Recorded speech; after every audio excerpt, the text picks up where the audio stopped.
de Marseille, tu fais partie de ces Michael Jackson Babies.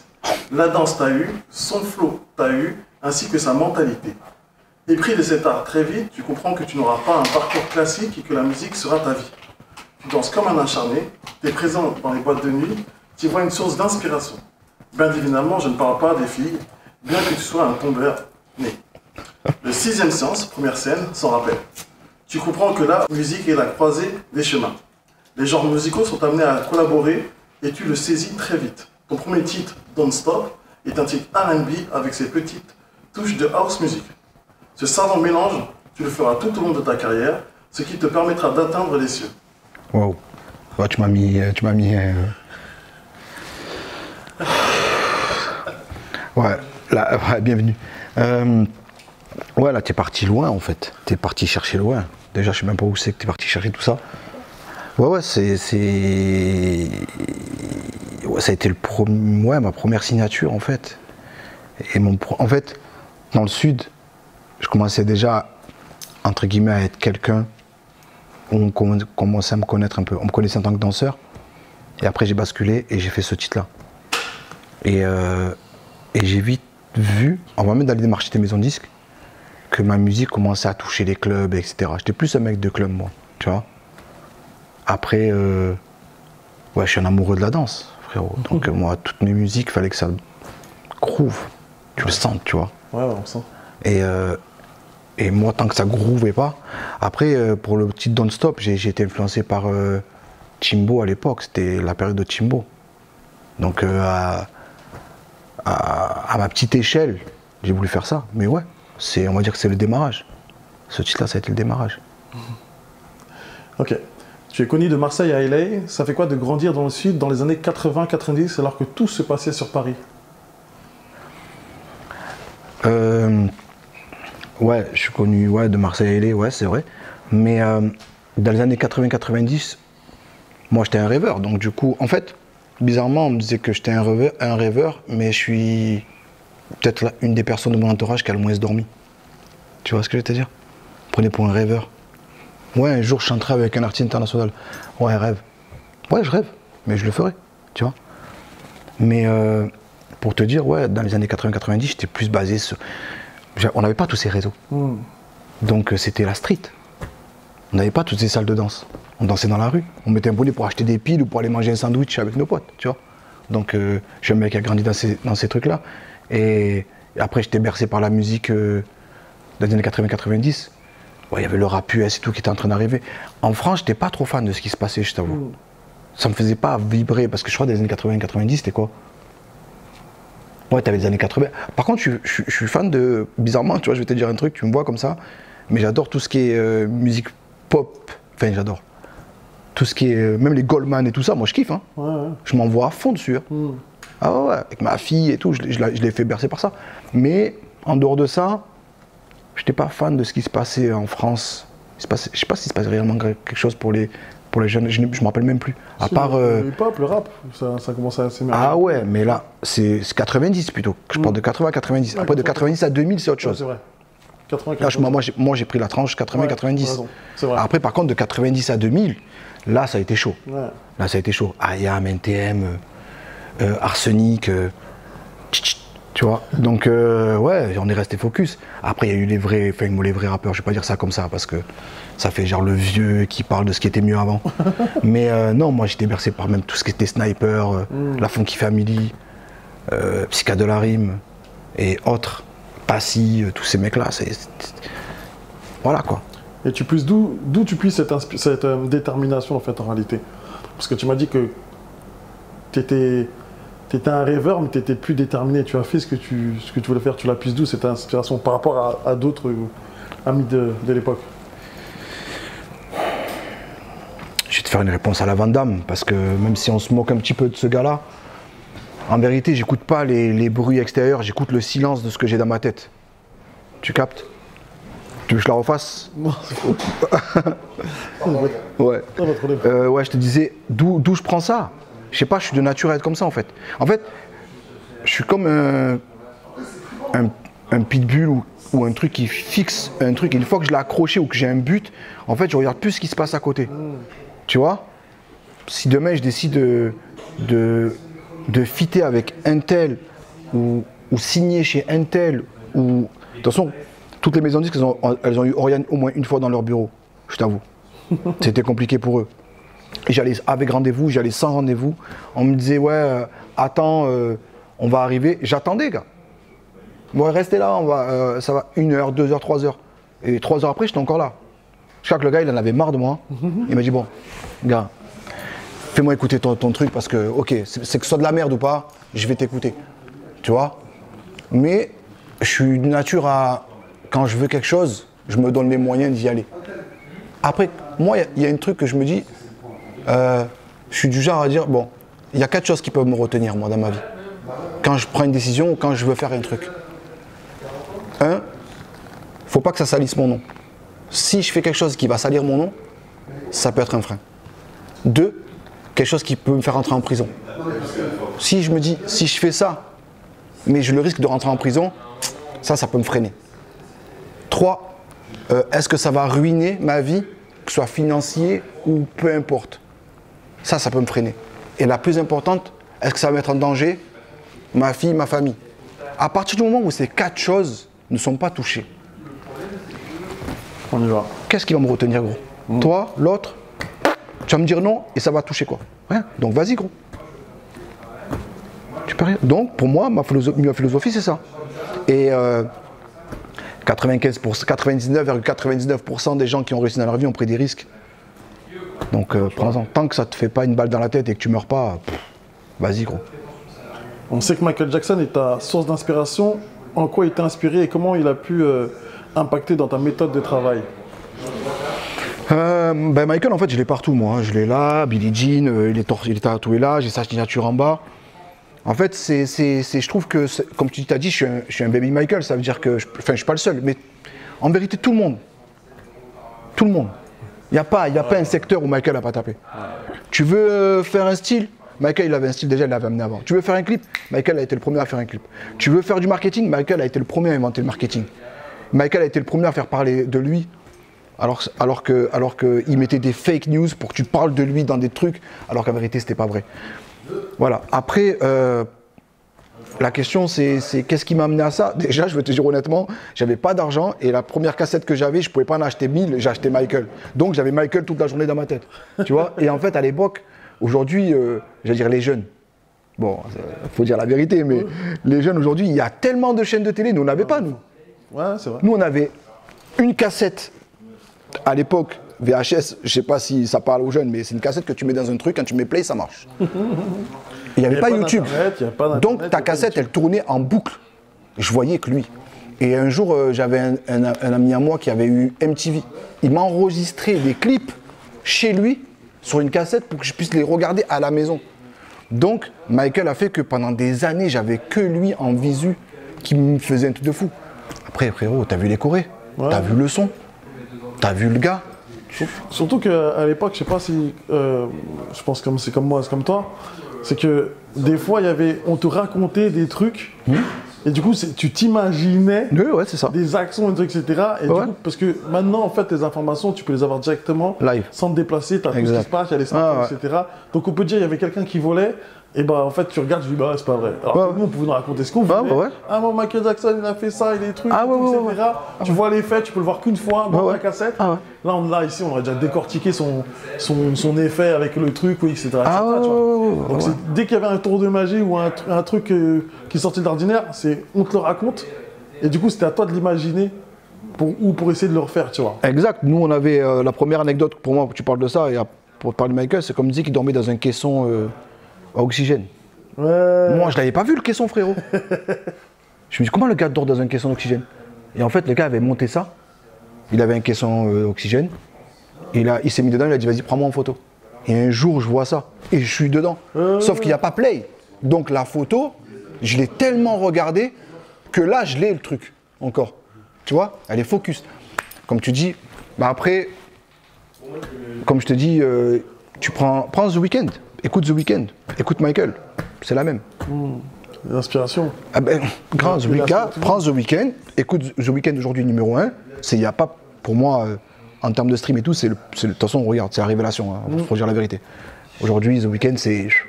Mais, écoute The Weeknd, écoute Michael, tu verras. Regarde Bruno Mars, écoute Michael, c'est Jackson 5. Ouais. Ouais. Bah, tout le monde a été inspiré par ça. Et va me dire un artiste qui n'a pas été inspiré par Michael. Sors-moi un artiste aujourd'hui qui n'a pas fait un truc que Michael a déjà fait. Donne-moi un artiste. Je sais pas. Avant d'être producteur, tu étais danseur. Avant même d'être producteur, j'étais chanteur, et avant d'être chanteur, j'étais danseur. Ouais. Du coup, comment ça a commencé ton parcours pour la danse Comment c'est né?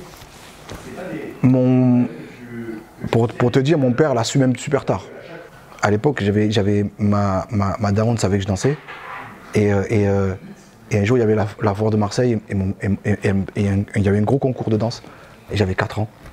Et mon père presque il a dit « Ma mère, non, mais tu vas pas le monter ». Ma mère l'avait supplié pour que je monte.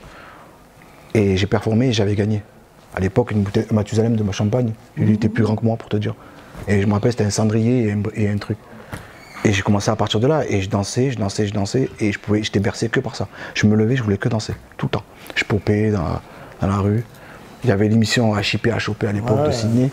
J'ai grandi avec ça. Le mec faisait des présentations. Aujourd'hui, on est à... J'étais ouf de ça. Et après, bon.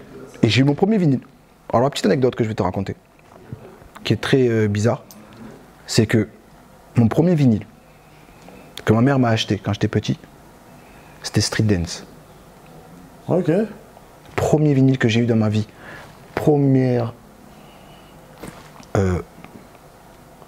comment on appelle ça? Ouais, premier achat. C'est un truc que t'as en toi. De musical. Ouais, musical.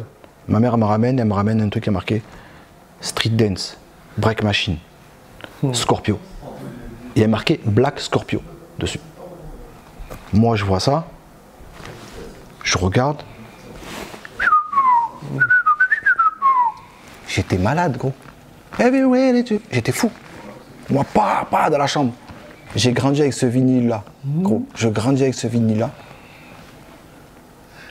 Je fais toutes mes maisons de disques. J'arrive dans une maison de disques. Je signe chez le gars qui a produit ce titre-là. C'est un Français? Ben oui, Henri Bellolo. Henri Bellolo. Et pour l'anecdote, je vais te dire un truc, je ne l'avais jamais rencontré. Que Dieu ait son âme. Je ne l'avais jamais rencontré. Et j'ai ce vinyle-là. Et je l'ai gardé. Donc, il a 40 piges. Putain. Ce vinyle. Je le monte en maison disque. Le jour où je mène mon vinyle, Monsieur Henri Bellolo rentre le producteur. Et il vient, il m'a marqué, il me l'a signé. Pour Oriane, etc., etc. Et je l'ai gardé. Et donc, pour le départ, mon premier vinyle, ma première musique que j'ai, ça devient le label chez qui je signe. T'imagines? Le destin. Ah, Comme quoi? plus beau que ça, je peux pas. Ah, ça, ouais. Hein. À quel moment tu as su que ça allait être ton métier? Et comment tu as fait pour atteindre tes objectifs?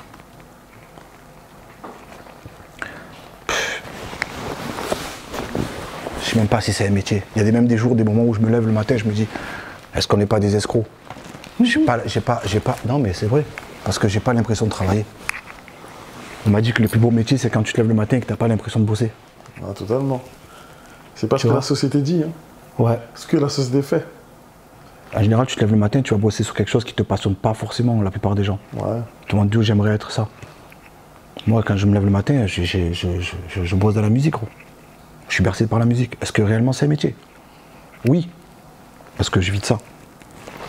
Que je produis ça. Mais, je sais pas, c'est comme un dessinateur, il dessine depuis qu'il est petit, et un jour on le prend parce qu'il dessine. Le gars, il est payé parce qu'il dessine. Moi, je suis payé parce que je fais du son. T'imagines? C'est chelou, hein. Il y a même des moments où je me dis, non, mais quand même, j'ai voyagé dans le monde entier grâce à ça. J'ai produit des trucs, j'ai produit des clips, j'ai réalisé des clips, j'ai produit des sons, machin, mais ça, franchement, je l'ai fait gratuitement pendant des années. Aujourd'hui, bon, tant mieux. Sinon, je serais obligé d'aller, tu vois. Mais la dernière fois que j'ai travaillé dans ma vie, enfin, entre guillemets, Ouais, que j'ai travaillé dans ma vie, j'étais vendeur dans des magasins où j'ai fait aussi, comment dire, magasinier, là, tu mets dans le rayon. Ouais. J'ai fait tout ça. Et après, j'ai vite basculé. Et depuis, je me lève le matin, est-ce que vraiment je travaille? Ou est-ce que je suis en train de kiffer? Je sais pas. Tant mieux, hein. Ouais. Moi, mon adage, c'est choisir un métier que tu aimes et tu n'auras pas l'impression de travailler. Ouais, c'est ça. Après, choisir un métier que tu aimes, il faut en vivre. Par contre, j'ai choisi un métier qui était très difficile parce que quand je l'ai choisi, pendant 10 piges, il faut dire la vérité, c'est pendant 10 piges, j'ai pas mangé 1 euro. Hein. Ce que je faisais en parallèle, c'est que je donnais des cours de danse. Ok, d'accord. Tu vois? Donc comme je dansais pendant des années, je me suis servi de ça pour continuer. Fatalement, c'était lié, hein, tu vois? Donc j'ai continué à donner des cours de danse et du coup pouvoir faire ma musique en parallèle. Tu vois? Donc en fait, entre guillemets, j'ai le luxe de travailler toujours pour moi. Ça, c'est magnifique. Mais aujourd'hui, en vérité, même si on bosse et on passe des heures, j'aurais jamais passé autant d'heures en studio ou en truc pour quelque chose d'autre. D'ailleurs, quand je passe des 15 heures en studio ou je pars des 10 jours en tournage, même les gens avec qui partent avec moi en tournage, en vérité, on tourne, on se plaint, mais gars, les vrais travailleurs, c'est pas nous. Les mecs qui font des films, on te dit, on est des privilégiés, on n'est pas des vrais bosseurs. On travaille, mais c'est pas les vrais bosseurs, c'est les mecs qui sont sur les routes ou qui sont sur les bâtiments, ou les pompiers, les infirmiers, tout ça. Nous, on est là, on est bien. En tant qu'artiste, ça va quoi. Il y a pire. Comment se passe ta rencontre avec Omarion? Omarion? Ouais. Ah, ça n'a pas été la meilleure, hein, je t'avoue. Hein. Ça n'a pas été la meilleure parce que je suis passé d'artistes plus ou moins locaux que je connaissais. Tu vois, par exemple, Alonso, j'étais à l'école avec lui, on a dormi ensemble, la tête, nos 2 têtes dans les mêmes chambres. Quand on partait au ski ensemble, on a grandi ensemble, donc, et c'est devenu quelqu'un de très important, mais c'est quelqu'un que je connaissais, même s'il était haut. Là, c'est quelqu'un que je connais pas, que je vois à la télé, donc moi, la première chose qui est arrivée, c'est quand j'ai vu arriver, j'ai été bloqué en fait. C'était le premier choc que j'ai eu en termes d'artiste. Après, ça s'est plus ou moins détendu. Mais c'était un environnement qui n'était pas... C'était en radio, il y avait beaucoup de monde. Et souvent, c'est ce qu'il y a autour des artistes qui rendent la chose difficile. C'est pas l'artiste lui-même. L'artiste lui-même, en général, il est cool. C'est ce qui l'entoure. Ouais, toujours. Qui font du blabla, du blabla. Aller directement avec lui, généralement. Ouais, non, mais en fait, si, parce qu'on s'est parlé, nous, mais qui en font des caisses. C'est tout ce qu'il y a autour, en fait. Alors que, tranquille, tu vois. Donc, c'est pas celle qui m'a... C'est pas la rencontre qui m'a le plus... C'était la première, vraiment, mais ça n'a pas été la plus... La plus ouf, ok. Non. L'IA est de plus en plus utilisée dans la musique. Comment peut faire la nouvelle génération des artistes pour lutter contre ça? Ah, pour moi, tu peux plus lutter. Pour moi, c'est fini. Ouais. Ah ouais, c'est fini. L'IA est en train de devenir très dangereux. Après... Je pense qu'il arrivera à... Non, l'IA est en train de... L'IA est très dangereux. Après, on met de l'émotion quand tu es artiste, quand tu écris. J'ai vu une vidéo la dernière fois de Timbaland qui écoutait, un mec, il est venu, il a dit regarde, écoute ça. Le gars, Timbo, tu le vois, la vidéo, tu la trouves, hein, ouais. Il écoute un truc, il kiffe, et le gars, il lui dit tu sais ce que tu es en train d'écouter là? La personne, elle n'existe même pas. Elle fait des mélos, elle a fait un texte, l'IA a sorti ça en même pas 1 minute. Texte, mélo, son, vibe, nuance. Le gars, il a dit, et en fait, c'est sorti tout seul. Moi, si ça peut... Il y a un moment où la musique, je trouve qu'elle a été un peu dénigrée, c'est-à-dire qu'on consomme la musique comme on consomme... Avant, les gens prenaient le temps de faire des albums ou des sons, et ça durait vraiment un temps. Aujourd'hui, on te dit sors ton son, il faut 1 mois et demi après, tu es sorti un autre son, parce que en 2 mois, même si c'est un tube, ton son, il est oublié.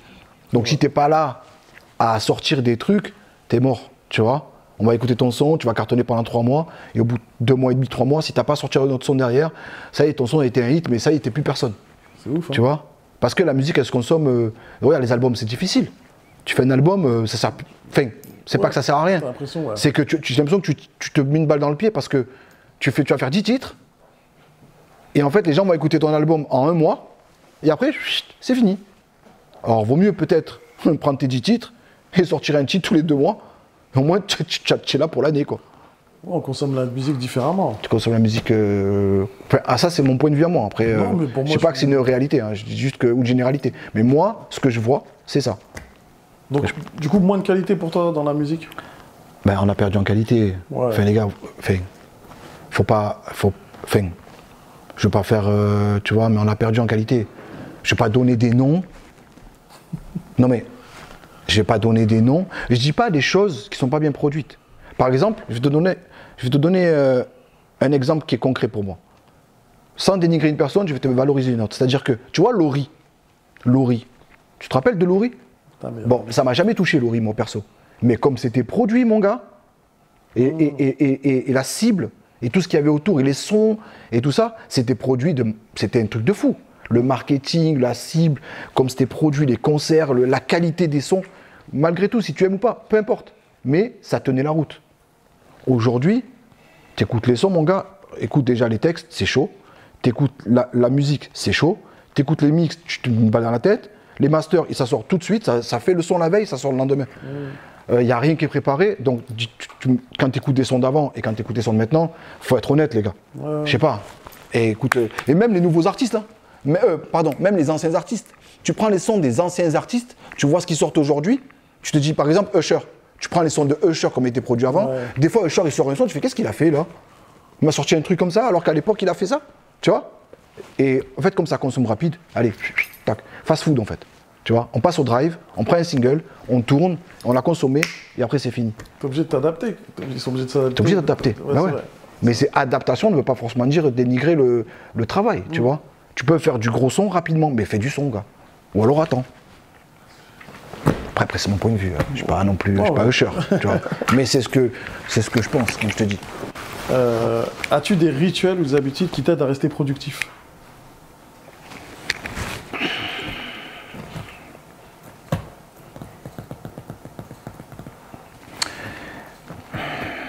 Moi, ce qui me fait être produit, c'est quand je suis pas dans un bon mood. Ah ouais? Ouais. Les meilleurs sons que j'ai faits, c'est pas quand j'étais dans des bons moods, bizarrement. C'est là où je vais chercher. Mais du coup, alors tes sons, ils sont dark ou pas forcément? Pas forcément dark, mais quand tu écoutes mes sons, là où, quand je vais bien, bah, je fais des sons légers. C'est ma manière de faire, tu vois. Je fais des sons, ouais, machin. Et quand, tu vois, j'ai peut-être un problème ou un truc, ou une période un peu compliquée, ou, ben, comme j'ai que ça, entre guillemets, pas que ça, mais comme j'ai principalement ça qui me fait, comment dire, vibrer. Vous êtes des danseurs. Ouais. Vous êtes des danseurs. À la base, on est des danseurs. Je détestais quand on rentrait dans une salle et qu'on nous disait cette phrase: vous laissez vos problèmes dehors, ici on danse. Non, non, gars. Prends tes problèmes à l'extérieur et danse avec tes problèmes. Tu vas voir la différence que tu as. Quand tu danses et tu laisses tes dehors, non, non, non. Prends tes problèmes, vas-y. Tu as une manière de bouger, gars. T'es là. Alors que quand tu non, danse avec tes problèmes. Et là, tu remarques bien, d'ailleurs, quand tu prends le crumb, quand tu prends tous ces trucs-là, les mecs, ça envoie, tu vois. T'as la rage, c'est autre chose. Moi, je pense qu'il faut danser avec toutes les émotions. Et moi, quand j'ai toutes ces émotions-là, c'est ça qui fait que. Oui, parce qu'on est des. Et c'est pour ça que je reviens sur l'IA. L'IA, même si ils sont excellents, il n'y a pas cette émotion-là. Et au bout d'un moment. Je sais pas, après. C'est technique, l'IA c'est technique. L'IA, ils vont te faire aller dans des trucs. L'IA, l'IA, tu dis voilà, fais-moi un single qui ressemble à Rema ou peu importe, avec la voix de J Balvin et le texte un peu à la Dua Lipa. Le mec, il prend tous ces trucs-là, il te le fait, voilà, c'est fini. Ouais. Mais c'est vrai qu'il n'y a pas le véhicule, machin. Mais aujourd'hui, l'IA est tellement devenu fort que tu as l'impression que le gars. Est-ce que l'IA va pas commencer à avoir l'émotion dans son truc? Je sais pas. Moi, j'écoute, j'ai pas entendu vraiment des choses. J'ai entendu des flows. J'ai entendu des flows d'IA qui étaient pas mal. Franchement, mais j'ai pas encore entendu un gros son qui a pété où c'était simplement que de l'IA. Tu vois? J'ai pas encore. Donc, je peux pas me projeter sur un truc que je connais pas. Ça fait peur, hein? Mais là, pour revenir à toi, ce qui me fait produire le plus, mais j'ai pas de rituel. J'ai pas de rituel même. Ouais. Je produis quand je le sens. C'est l'émotion, je produis quand ça vient en fait. Ouais. C'est comme tu as très bien dit en fait. Tu as besoin de l'émotion pour commencer à créer, etc. Mais regarde, tu prends Bruno Mars, quand il a fait Grenade, ça a été une rupture, gros. Il a fait Grenade, laisse tomber. Tous les plus gros sons, Cyrus, son dernier single, c'est parce que voilà. Ça a été voilà. Et c'est ça qui a fait que le truc est aujourd'hui, tu sens que la personne elle est blessée, tu vois. Film, musique, t'ont le plus marqué? L'œuvre, ça a été l'album de Thriller. Je crois que... Quand tu le reçois, Quand je le vois. Ouais, la première fois que tu l'entends. Mais en fait, tu veux que je sois honnête avec toi, Ouais. Je le connais par cœur. Je prends de l'expérience dans la musique. À chaque fois que je réécoute, je découvre, je dis, ah putain, le gars, il a fait ça quand même. Je réécoute ça, je fais, putain, le gars a fait ça. Et je réécoute, mais je l'entends pas de la même manière. Tu vois ce que je veux te dire? Je sais pas si tu comprends. Je comprends. Toi, tu évolues dans la danse, pareil, je te fais un parallèle, tu évolues dans la danse. Et quand tu revois, tu prends de l'expérience, tu vois que tu arrives à faire des trucs et tout. Et après, quand tu regardes encore des vidéos de gars, putain, mais le gars, il a fait ça, quoi. Ouais, tu regardes avec. Ouais. Parce que tu parles avec ton expérience. Moi, avec l'expérience que j'ai, je réécoute des albums comme ça. Je me dis, mais wow, c'est chaud. Je me dis, comment. L'anecdote d'un truc, je vais te la donner, elle existe. Et ça m'a choqué. On est là, on fait des mix sur les tracks, tu sais, les mix masters. Billie Jean, par exemple, pour que tu saches, il y a eu 98 versions de Billie Jean, gros. 98 versions. Et un jour, tu as Quincy Jones qui descend en studio et qui dit à Michael, qu'est-ce que vous êtes en train de faire là? Ils en sont à la 98e. Et il lui dit, mais en fait, on est en train de mixer, masteriser le son, on en est à la 98e version de Billie Jean. Et là, il lui dit, remets-moi la 2. Remets-moi la V2. Et il lui dit, c'est celle-là. Et c'est la V2 que tu entends. Tu vois? Mais l'exigence, c'est ça. Vaut mieux avoir plusieurs choix. Ouais. Et du coup, le fait de créer plusieurs choix, quand tu choisis un, et bah, c'est pas la même chose que quand tu crées. C'est ce que je dis, même quand je parle avec des amis ou des gens, etc. Tu vois. C'est que, ou même en tant que j'ai des amis qui rappent, etc. Je dis, les gars, écrivez.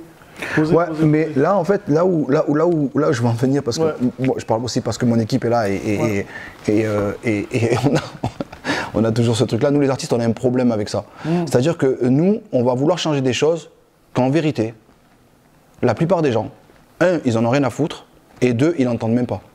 Et donc, on commence à être en V7, V8, parce que le kick tape pas de la même manière que ça, et quand tu leur fais écouter, on te dit, ouais, gros, là, tu vas trop loin, en fait, frérot. Là, tu pars dans des trucs, reste sur ta V2, ça allait super bien. Donc, il y a des moments où il ne faut pas trop s'éparpiller. Alors, c'est bien de travailler le son, comme je te dis, tu vois, d'aller dans des versions et de travailler, mais il y a des moments où peut-être, arrive un moment, il faut que le son sorte. Ouais. Tu vois, être trop perfectionniste. Ouais, trop perfectionniste. Est-ce que c'est un défaut? Ouais et non. Oui, parce que du coup, bah, des fois, il y a des projets qui sortent jamais. Ou alors, tu es tellement perfectionniste. Moi, ça m'est arrivé. Moi, je me suis fait niquer sur un titre. Mais je te le dis ouvertement, sur un titre c'est un gros titre en plus.